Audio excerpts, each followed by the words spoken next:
Hi, I'm Jen Barnes, and you're about to experience how to ditch the old ways of doing things and build resilience so you can feel better in your body, enjoy your life again, and maybe even love nursing again. Welcome to the Resilient Nurse Podcast.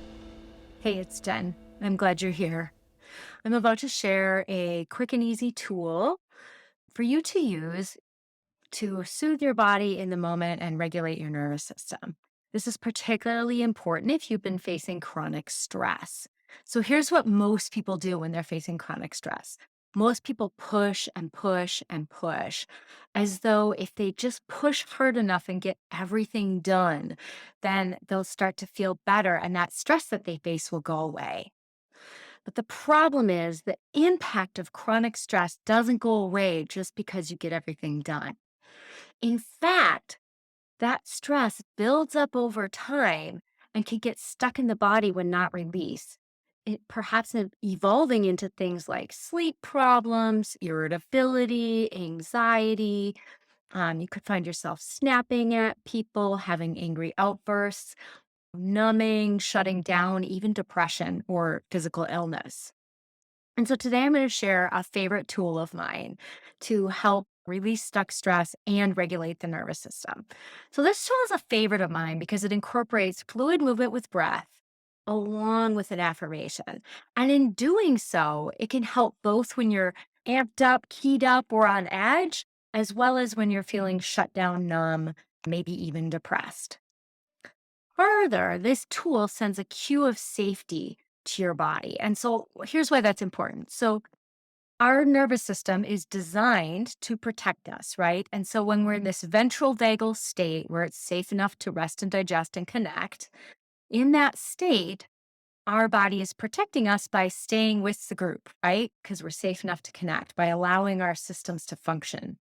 But when we're faced with a perceived threat, our body goes into the fight or flight response. If there's a perceived threat, we go into our fight or flight response in order to respond to that threat. And then if it feels like that threat's never going to go away and the danger is just going to consume us, we go into our dorsal vagal, also known as our shutdown response, in order to protect us through immobilization. It numbs out our pain signals for emotional and physical pain and just prepares us for, well, the end, right? And so those things are great when we actually need them for life threatening danger. Or even, the fight or flight response can really help us, even if the threat we face isn't life threatening, but perhaps still something that we need to be very alert and attentive to. The problem is when the threat goes away, these systems are the way that they approach the problem is no longer effective, right? And so then we end up being, hyper vigilant, on edge, keyed up, things like that, irritable, snapping at people, or we can end up shut down and numb, maybe depressed, or vacillating between the two. And so instead, you can use this tool that I'm about to share to communicate to your body, like, hey, it's safe, right? This is a cue of safety. So it can help you release stuck stress as well as help your body realize, oh, it's safe enough for me to connect, to rest and digest. And so the tool I'm going to share today is actually a meditative movement. And so meditative movements were developed by Ellie Peterson, who's in Chanhassen, Minnesota. They were studied at the University of Minnesota and shown to increase overall well-being, decrease depression, decrease anxiety, and help with stress. And so I love sharing these tools because people tend to find them really helpful. I find them helpful myself. And so the way that we do this meditative movement is first we'll practice the movement together 4 times. Then we'll practice the movement with the breath 4 times. Then we'll practice the movement, the breath, and add the affirmation. And for this meditative movement, we actually do the affirmation when we're holding the body movement. So we're not actually moving on this affirmation. Some of the other meditative movements, you're moving when you're doing the affirmation. And so on this one, also, it's important to know in meditative movements, as you're inhaling, you're usually holding or doing something simpler. And as you're exhaling, that's when the exertion is happening. That's when the bigger movement is happening. Okay. So let's try it. The affirmation for this one is I am safe. And if for whatever reason that doesn't resonate, some of my complex trauma survivors are like, I'm never safe. And so I am safe does not really resonate. So you could say, may I be safe? Right. So that's another option. So let's practice the movement alone. So you can place one hand on your heart and the other hand either on your low back, on your low belly or your low back, either one. And then go ahead and switch. Switch again and switch one more time. And then this time, inhale fully. As you exhale, switch and hold. Inhale fully. As you exhale, switch and hold. Two more times. Inhale fully. As you exhale, switch and hold. Inhale fully.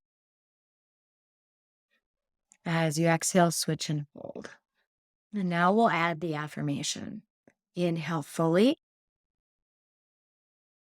As you exhale, say out loud with me, I am safe. Three more times.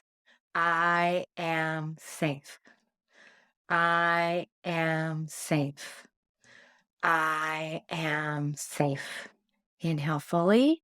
Switch your hands as you exhale. Say the affirmation, I am safe. I am safe. I am safe. I am safe. Inhale fully, lighten your touch. As you exhale, switch your hands, say the affirmation, I am safe. I am safe. I am safe. I am safe. Inhale fully, lighten your hands. As you exhale, switch. I am safe. I am safe. I am safe. I am safe. Go ahead, release your hands into your lap and pause and just notice how you feel.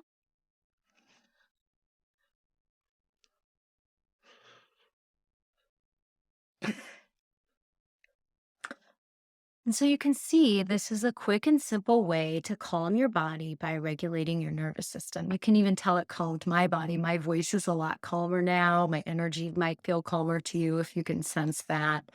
Certainly, my movements are slower. And so here's the cool thing, because this is so simple and quick, this is something you can incorporate throughout your day. So you could bring this into your nurse huddle. You could do this, after you see a tough patient. You could do this when you first get to work on a break and maybe at the end of your day. And so really, you can do this however it works for you. So before you go, I want you to just take a moment now and think about when and how you could use this in a way that would really work for you and the way that your job goes, right? And so think about where in your day you could incorporate this and really make a commitment to yourself of starting this on your next shift, starting this tomorrow or today if this is before work for you. And as you're making that commitment to yourself, if all of this is resonating, stay tuned to learn more about a special offer I have for you to get to learn more tools and tips and tricks to help you deal with chronic stress and build resilience. Take care. Hey, I'm Jen. I'm a therapist, and you're likely a nurse. And I suspect we have at least one thing in common. We're both feeling the weight of the past 2+ years and the weight of the broken healthcare system. We may not even know how to get out of it without quitting our jobs or leaving careers that we fought so hard to get. And worse yet, it feels like the system we're in, the States healthcare system, doesn't care or isn't doing enough to address the problem. Maybe you're collapsing on the couch after work with only enough energy to binge Netflix or scroll social media. Maybe you know you need to exercise, eat well, and get plenty of sleep, but you just can't get yourself to do it. Maybe you're tired of people telling you to do more yoga or forgot how to have fun. Maybe you've stopped caring about patience the way that you used to. Or perhaps you feel stuck in a job that you used to love. In other words, you might be burned out. If this sounds familiar, then this workshop is for you. We'll explore the 4 necessary steps for recovering from chronic stress and building resilience. We're going to meet on Thursday, October 20th at 7:30 p.m. Central Time on Zoom. So be sure to reserve your spot to either attend live or so that you can access the replay. Also, because I'm an LICSW, and this will advance your nursing practice by helping you build resilience so you can have more energy to focus on patient care and continued learning and growth. Many nursing boards will accept this as continuing education.